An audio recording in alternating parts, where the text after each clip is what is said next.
আল্লাহ নবী যখন দাওয়াত দিতেন, দাওয়াত দেওয়ার পরে মক্কার বেঈমান কাফেররা বিশ্বনবী রাহমাতুল্লিল আলামিনকে অনেকভাবে নির্যাতন জুলুম অত্যাচার করছে, নবীজির হুমকি ধমকি দিছে। এরপরেও কি বিশ্বনবী দাওয়াতের কাজ বন্ধ করছে? না, দাওয়াতের কাজ বন্ধ করে নাই। ঠিক তেমনি ভাবে এইভাবে দেখবেন আমাদের দেশের মধ্যেও দাওয়াত এবং তাবলীগের কাজ করতে গেলে অনেক বাধার সম্মুখীন হতে হয়। কথা বলেন ঠিক না? বাতিল শক্তি আমাদেরকে এই দাওয়াত এবং তাবলীগের কাজে তারা বাধা প্রদান করবে।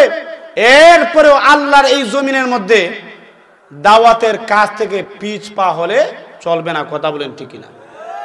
লক্ষ্য করে দেখেন, রসুল যখন নবুয়তের দাবি করতেন, এক আল্লাহর দাওয়াত দিতেন, মক্কার বেঈমান কাফেররা বিশ্বনবী রাহমাতুল্লিল আলামিনকে একবার বলল, মুহাম্মদ,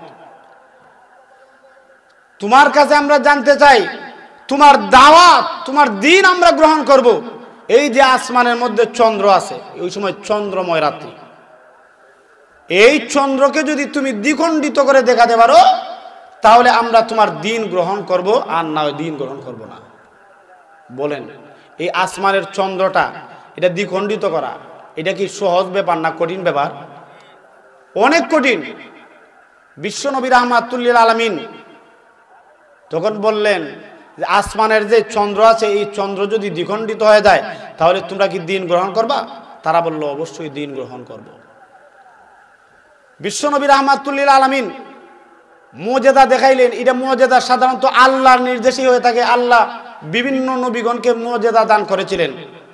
এর মধ্যে বিশ্বনবী রাহমাতুল্লিল আলামিনের এই মুজিজার যখন মক্কার বেঈমান কাফেররা দেখলো, বিশ্বনবী রাহমাতুল্লিল আলামিন মুজিজা দ্বারা চন্দ্রকে, আসমানের চন্দ্রকে দ্বিখণ্ডিত করে দিলেন। বলেন না সুবহানাল্লাহ। সাথে রসুলের একজন সাহাবী হযরতে আব্দুল্লাহ ইবনে মাসউদ রাদিয়াল্লাহু তাআলা, তিনি আছেন। আল্লাহ রাব্বুল আলামিন কুরআনের আয়াতের মধ্যে সূরা কামারের মধ্যে আল্লাহ বলেন, ইকতারাবাতিস সাআতু ওয়ানশাক্কাল কামার ওয়া ইয়ারাউ আয়াতান ইউরিদু ওয়া ইয়াকুলু সিহরুম মুস্তামির। আল্লাহ রাব্বুল আলামিন বলেন, ইকতারাবাতিস সাআ, কিয়ামত নিকটবর্তী হয়ে গেছে, ওয়ানশাক্কাল কামার, চন্দ্র দ্বিখণ্ডিত হয়ে গেছে। লক্ষ্য করে দেখেন, আল্লাহ রাব্বুল আলামিন বলেন, ওয়া ইয়ারাউ আয়াতান ইউরিদু। রাসূল যখন মুজিজা দেখাইলেন, আল্লাহর নিদর্শন যখন দেখাইলেন, মুজিজা দেখানোর পরে এরপরেও তারা এই মুজিজা তারা মানল না।